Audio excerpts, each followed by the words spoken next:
The first time I share my story in front of hundreds of people, it doesn't matter if it's 5 or 500, but the first time I knew there was something different about my life.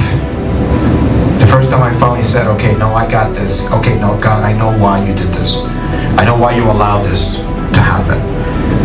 And today, I hope and pray you feel the same feeling. Because it's the first time you're going to do it by yourself.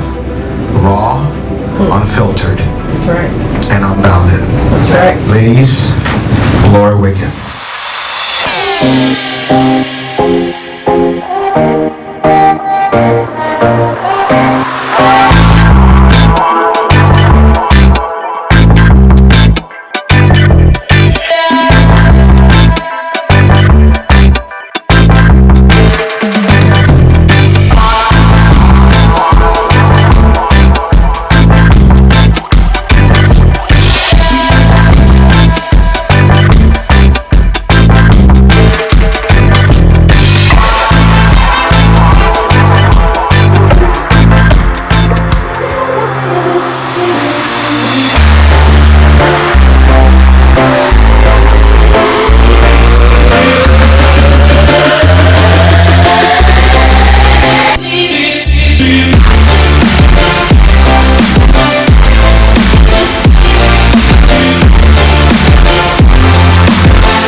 Been an island girl. She continues to be an island girl from then to now. Yeah. She's a doctor, she's an island girl, she's a mother, she's a daughter, and more importantly, get ready for the next season of your life. Yeah. I want to thank all of you ladies for the opportunity for me to share my story with you. My story is called Born into Crisis. Yet still, I am standing. There's a quote by Reverend Charles Swindoll that simply states, in our lives, we are all faced with great opportunities, brilliantly disguised as impossible situations. What's an impossible situation? It's a crisis. I want you to close your eyes. Think of a crisis in your life. You may be going through it now, or it seems like yesterday, even though it's in your past, but you didn't think you would come through it. What makes a crisis is that it stops you completely. You cannot see your way through it. There's no solution. You cannot get out. The formal definition of a crisis is that it will completely disrupt your normal functioning. You cannot resolve a crisis by how you normally cope or your normal problem-solving skills. In short, you're stopped. So are you thinking about a crisis? Remember, crisis does not have to be a tragedy, a death, a loss. A crisis can be an emotional crisis. It can be the end of a relationship, the end of a marriage. It can be the end of your relationship with your child, something that you did not expect. A crisis can be a financial crisis. That's real. You don't know how you're going to get out. It can also be the end of a career. And yes, it can be a medical, physical condition. But a crisis can be a mental illness. It can be severe depression. It can be an eating disorder. It can be severe anxiety. It cripples you. You cannot function normally. And the crisis can be spiritual. You no longer believe. You doubt. You cannot believe that God would allow this, or your higher power you would believe in would allow this. You're hopeless. So now that I've given you that example, open your eyes. Everybody could define a crisis in their life? Okay. Now, I'm going to take you somewhere, and I need you to just indulge me, use your imagination. I'm at a railway track. It's the morning. I'm going to a 24-hour shift at the hospital. as a pediatric hospitalist, and my norm is that I have to wait for the train to pass. And I hear the train coming. The lights are flashing, but the guardrails haven't come down yet. In that moment, the thought comes across my mind of how easy it would be to just press the gas and stop on the track, because then I will stop. You may be wondering, why? Why do you want to stop? Because I was done. I was completely spent emotionally, physically. I had no more dreams. My dreams were shattered. I didn't know how I was going to get through where I was in my life. I had a son to take care of. My daughter had died. I was going through divorce, and I was financially in debt, and I was tired. I was like, no more.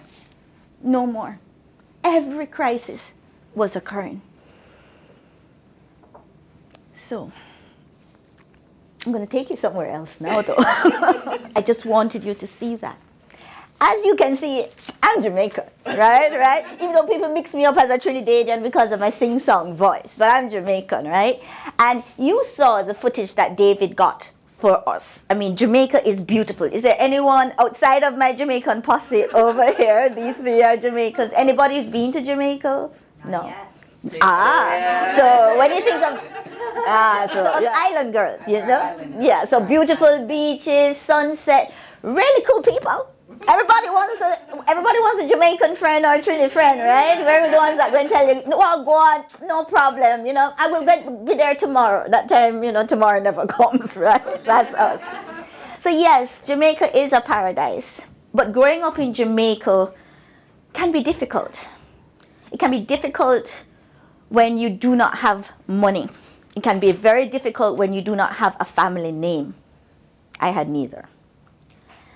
My father was an amazing man. He was not the eldest of his siblings, but he was the son that took care of his mom, and he was the brother that everybody went to with their problems. He was the problem solver, the responsible one in the family. He came from a typical family structure as well. He was married to my mother, who was this beautiful, smart teacher. But my mom did not come from a typical family. The Jamaican system is British. So her father was white, her mother was black. And though they were in love, it was never going to happen. You could not get married. And my mother never grew up with either of her parents. She really didn't have them in her life at all. She was brought up by extended family. So her support systems, even though they were great people, she never was part of her own family, even though her parents were alive. So my mother and my father were married. My mother was finally in a family of her own. She was with a man who she loved. She finally had somebody that had her back, protected her, would provide for her. They had my sister who was 2 years old, and she was pregnant with me. So life was going how it should be, and they were making life. They didn't have a lot, but they were making life.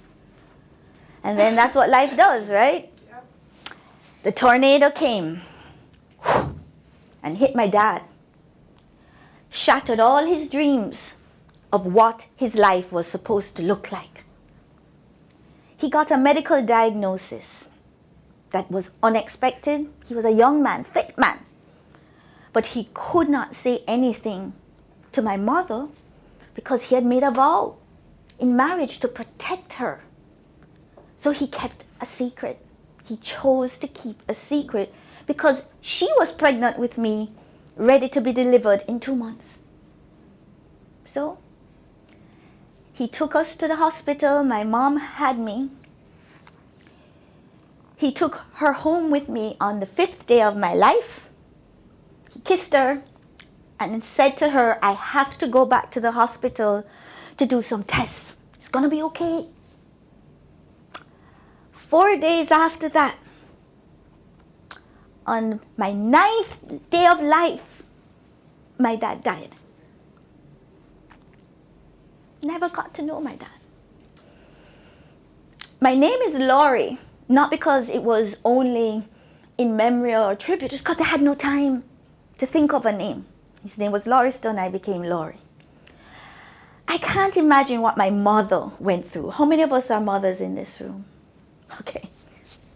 2-year-old, newborn. Now a widow, unexpectedly. In her 20s. She's just a teacher. She has no money because teachers don't get paid anywhere else. She has no family of her own.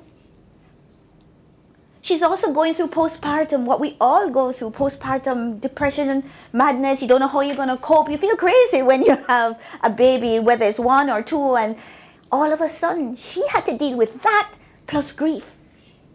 She also had to put aside every dream she thought her life was supposed to look like.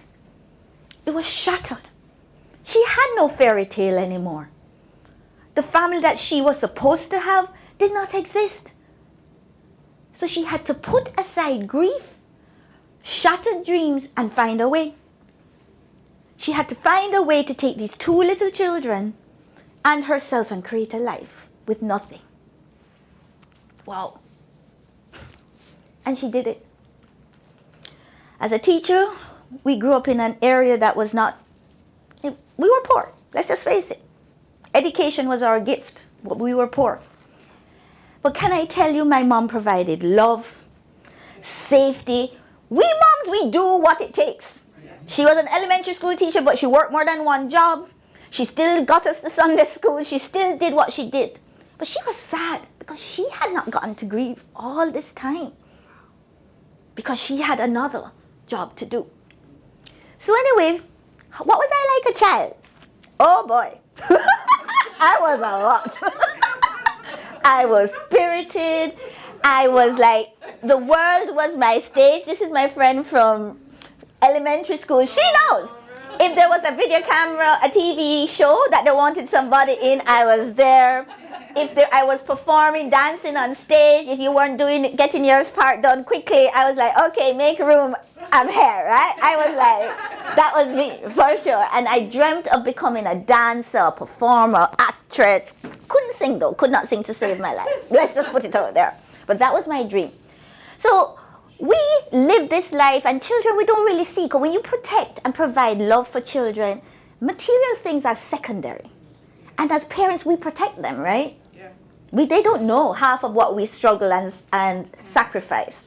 So anyway, one morning when I was about 8 years old, we were getting ready to go to school, and we had a beat-up car, a Vauxhall Viva. I don't know if nobody knows that. But my sister and I used to have to push it sometimes. And my mom would, jump start it, and 2 little girls, an 8-year-old and a 10-year-old would have to, that's how you got to school, right? So I was waiting for her and saying, where is mom? And I ran back into the house, and I ran to the bathroom, and I stopped, because I heard her crying in the bathroom. And then I peeked in the door, because she couldn't see me. There was my mom, this absolutely beautiful woman who had just been a survivor. Her head was between her hands, and she was just sobbing uncontrollably. Now I was 8 years old. I don't know what she was sobbing about at that time, but now as a mother, as an adult, I look back and I say, my gosh. She was like, how am I going to do this? I don't know how I'm going to take care of these 2 girls. I don't have the money. I don't have my husband, the love of my life. This was not the life I was supposed to have. This was not the life they were supposed to have. I can't do this. And she was a Christian. Because as all of us who are Christians know, there are times in your life you question even that. Why me? And even though I don't know what she was going through specifically, that mother-child bond needs no words. In that moment, I made a choice. In that moment, I promised my mother, without her even knowing, that I would never make her cry. I would never make her worry about me. And I would never make her sad. I was going to be perfect because I was going to fix her life. 8 years old. At that time, you think you can do the impossible and nothing stops me. Because there is no perfect child, and I certainly was not that. There is no perfect human being. But I did take it on without her knowing.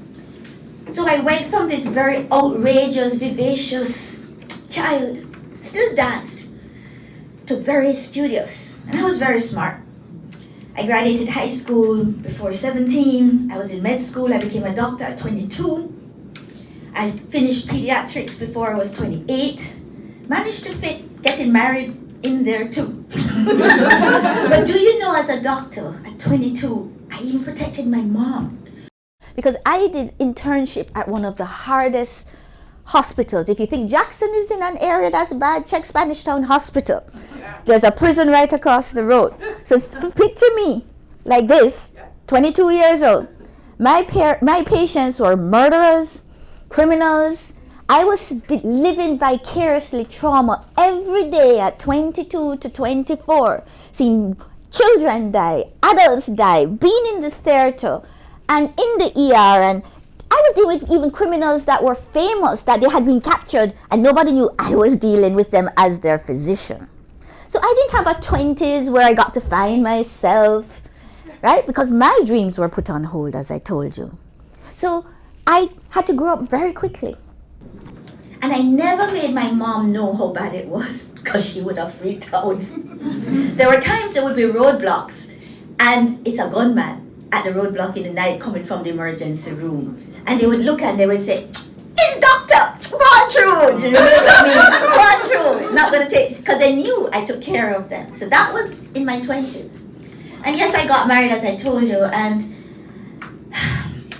we did not have a father figure, we didn't have a male figure in our life.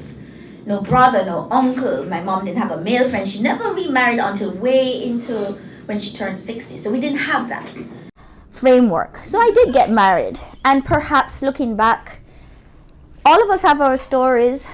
All of us have our baggage. But it was not the right choice. But I continue to do life. Nothing stops me. I was still going to make a life. I had my son. I had my beautiful little daughter. But my husband and I realized that staying in Jamaica wasn't going to work. Even as professionals, we had not enough money, and it was time to make a change. So we decided, we had green cards, to come to the United States. And we knew it was going to be hard. I was a pediatrician in the British system. It means I'm going to have to redo everything up here with a 5-year-old and a 3-year-old as well. But we came to this country. We had nothing. But man, we were ready for the American dream. Our children were going to have the American dream. We were going to have the American dream. This is the land of opportunity. And it was also important for me that my children were not going to be labeled that success was only as a lawyer, doctor, engineer.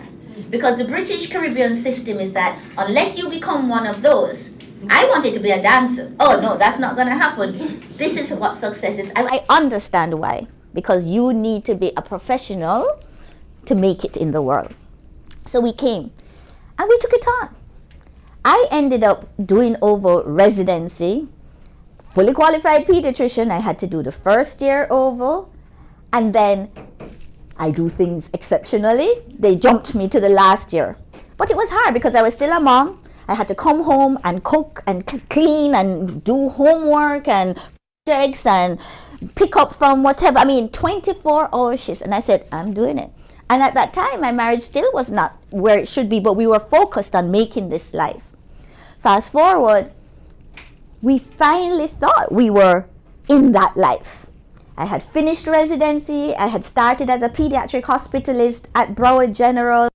We had bought our first home in the US since we had come. And we were like, finally, things, I can exhale. And then what happened? Life came again. In a big way. 9 years after coming to this country with dreams and hopes, of a different life. I was getting sworn in as a US citizen. Is anybody from another country and did that US citizen swear? What did you feel like when you went? What was it like for you? I'm not a citizen. Okay. What did it feel like for you? And I did it during COVID, so it was... Okay. Yeah. It was a little different. It was different, but it was suddenly, because I was here for 30 years before I got my citizenship. And it was like, wow. It was unexpected. The emotions. Feeling. Yes. Yeah, because I didn't expect to feel anything. And You- suddenly you're feeling, oh my God, I'm swearing allegiance to something else. Correct.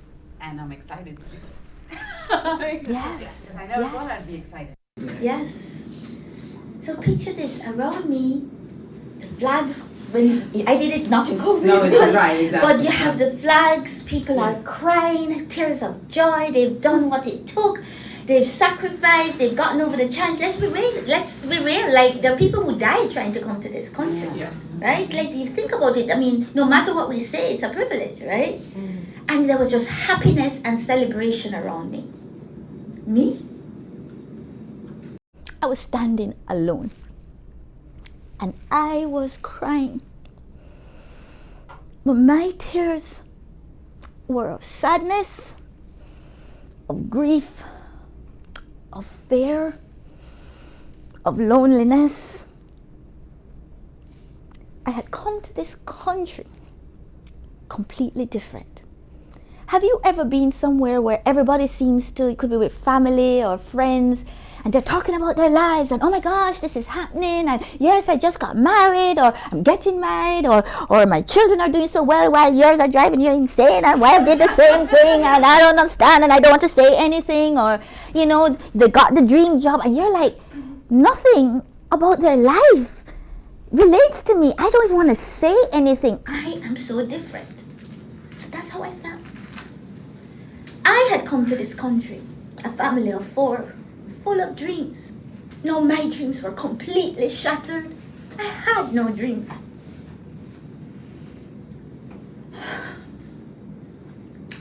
I was going through a divorce, the throes of divorce after a marriage that had been very difficult.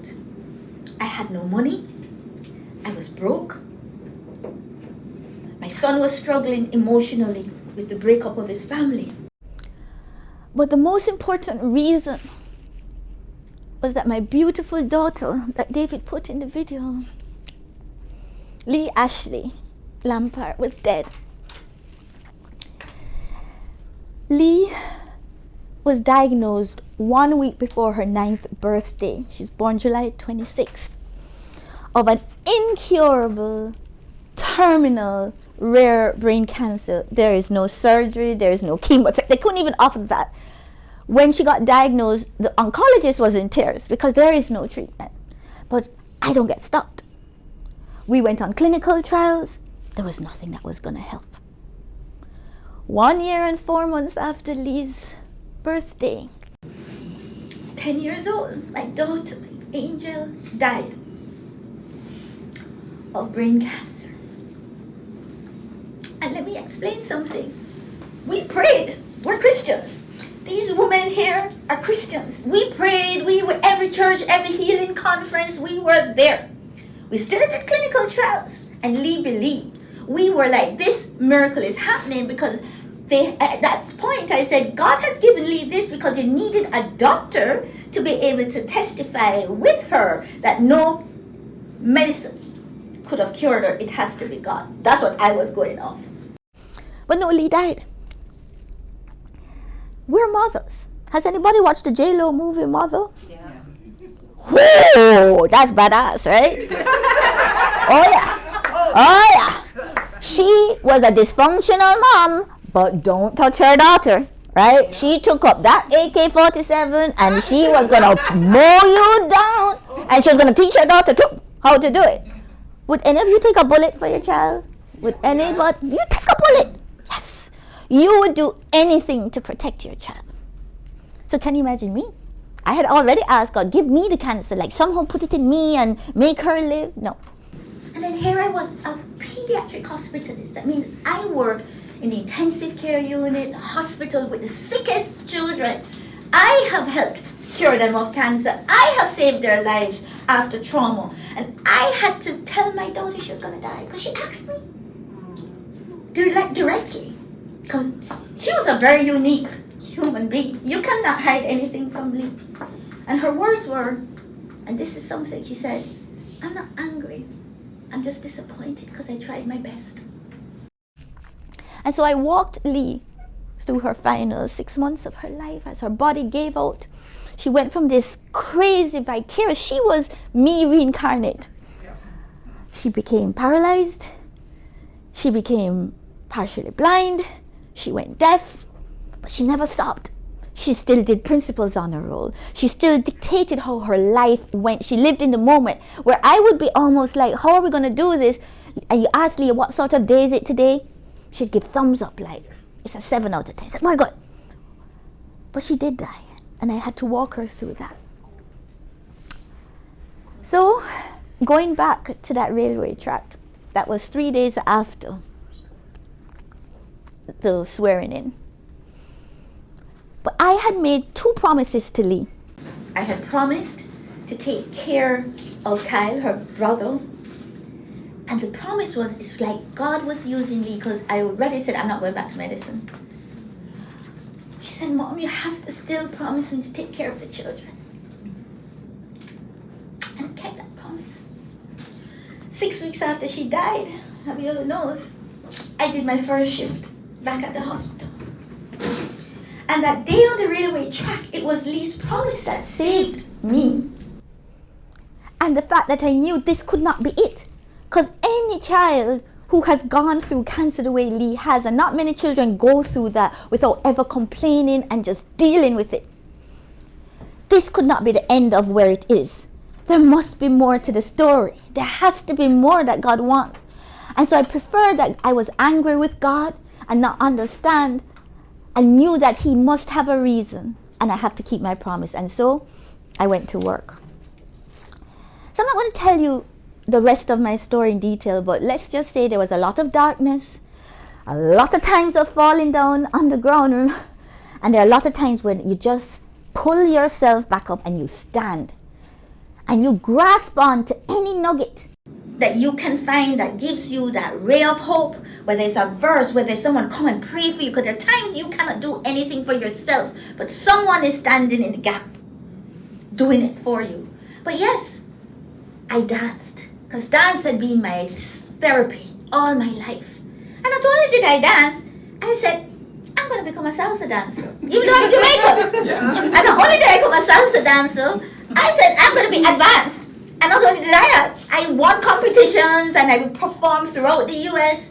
While I continued the work of healing, therapy, trusting God again, very difficult. And I also took care of myself, because the one thing I could do that was tangible was take care of my body. That's what I could do. And let's face it, sometimes there are days you don't even want to get out of the house. But if you put on a little bit of lipstick, or you fix your hair, or just wear that top that makes you feel fabulous in those pairs of shoes, somehow, you put your head back and you say, one more time, I can do this. So now I'm in my 3rd season. My 1st season was the promise to my mom, dreams put aside. 2nd season was no more dreams, shattered dreams, and the promise to Lee. Now this is my season. In Jamaica we have a thing that says, it's my time, no! Right? They go, oh, my time. It's my time, no. Power went out.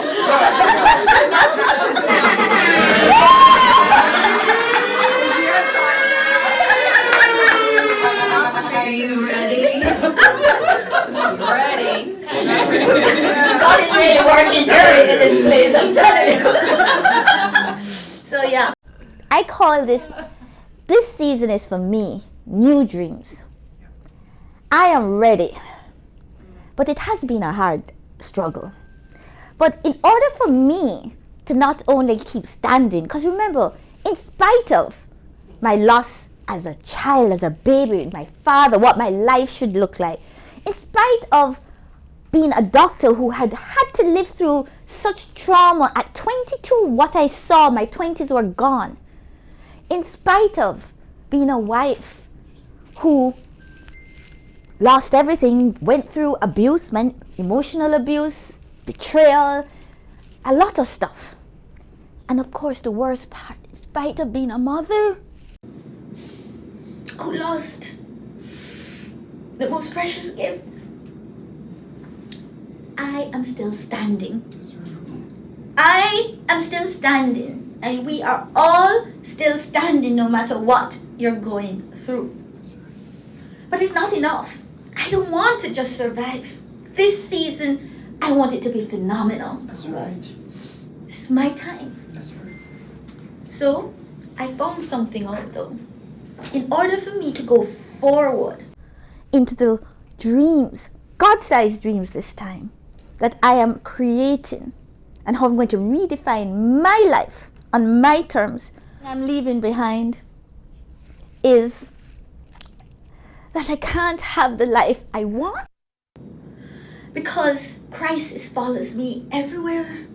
Loss follows me everywhere. Nobody wants to deal with this sort of story. That's the story I've told myself. I'm too much. I can't have the life I want if something is going to go wrong. And the third thing I'm leaving behind is it's too late.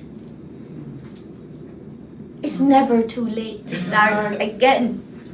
You can pivot 180 degrees at any time. You don't have to wait till Monday morning. It starts now. On New Year's. It just starts now. Things do not have to be in the perfect position to pivot. It just takes a choice, a mindset to do it. So, I want to leave you with this. Everybody has challenges, crises that they're going through. Life is going to come at you. It's going to hit you down. It's going to pummel you. But if you are standing, you can still move forward.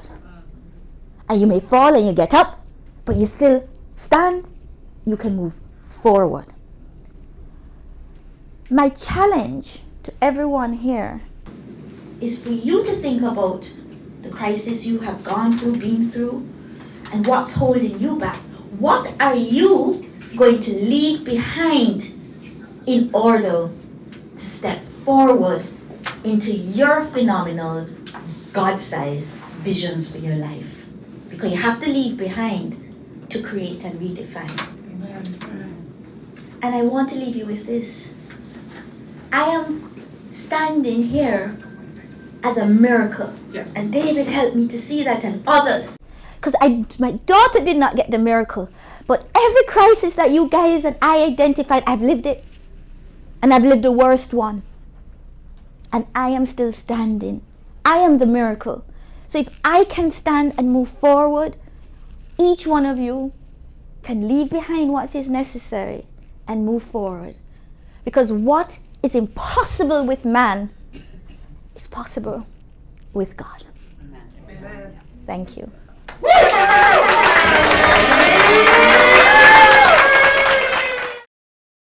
The work.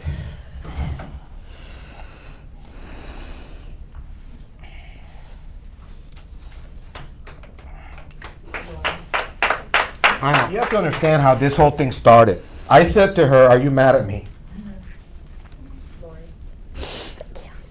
That's how this whole thing started. Because I'm like, I got the miracle that she didn't get.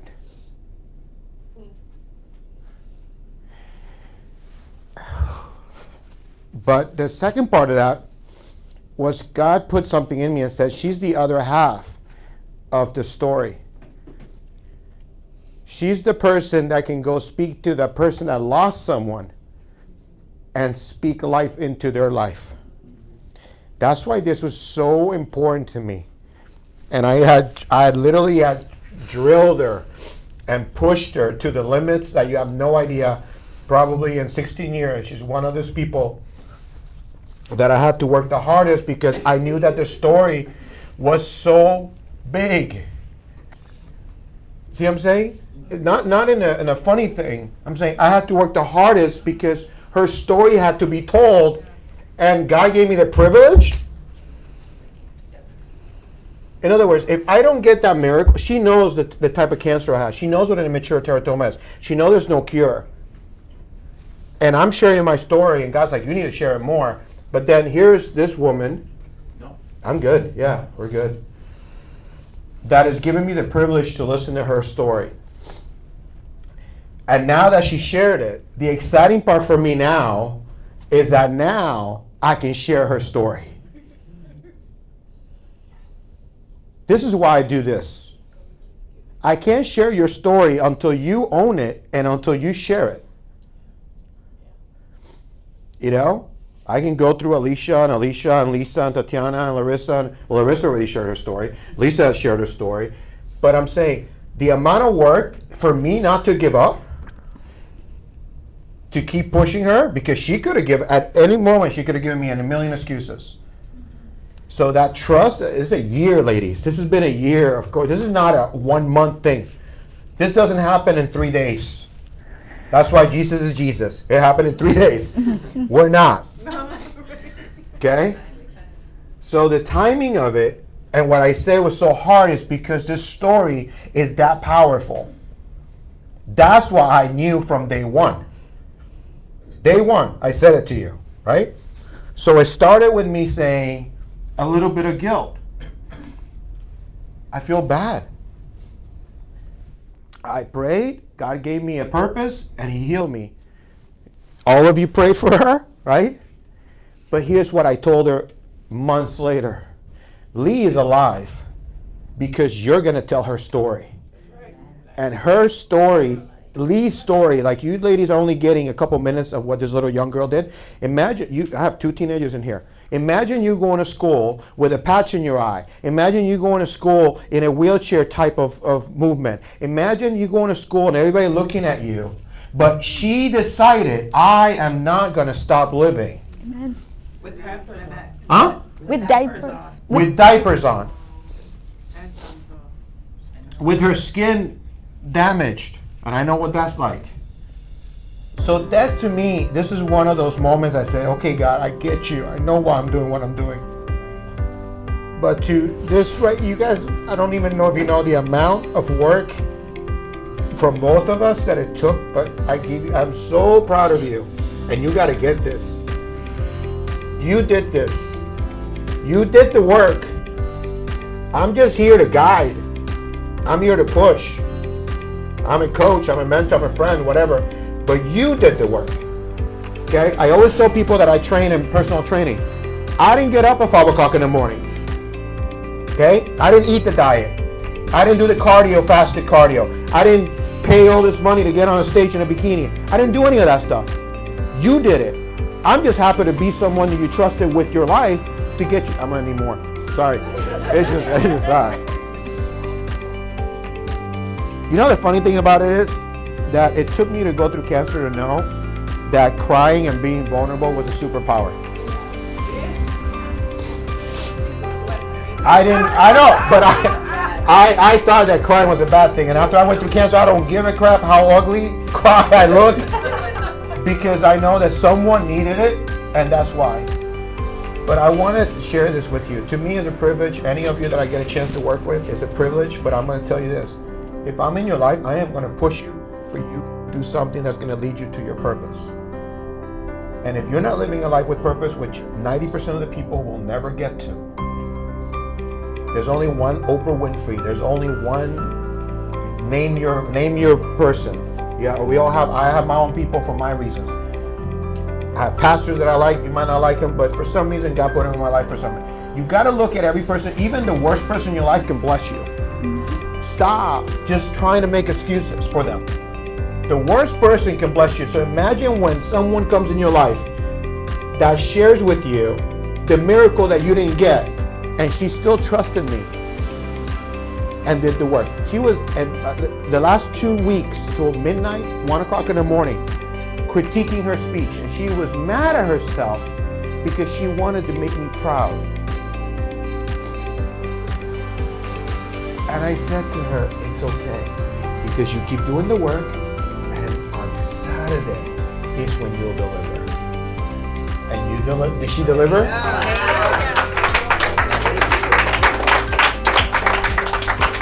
All right, ladies. So you heard her. You saw what she left behind. Now I'm going to dare you.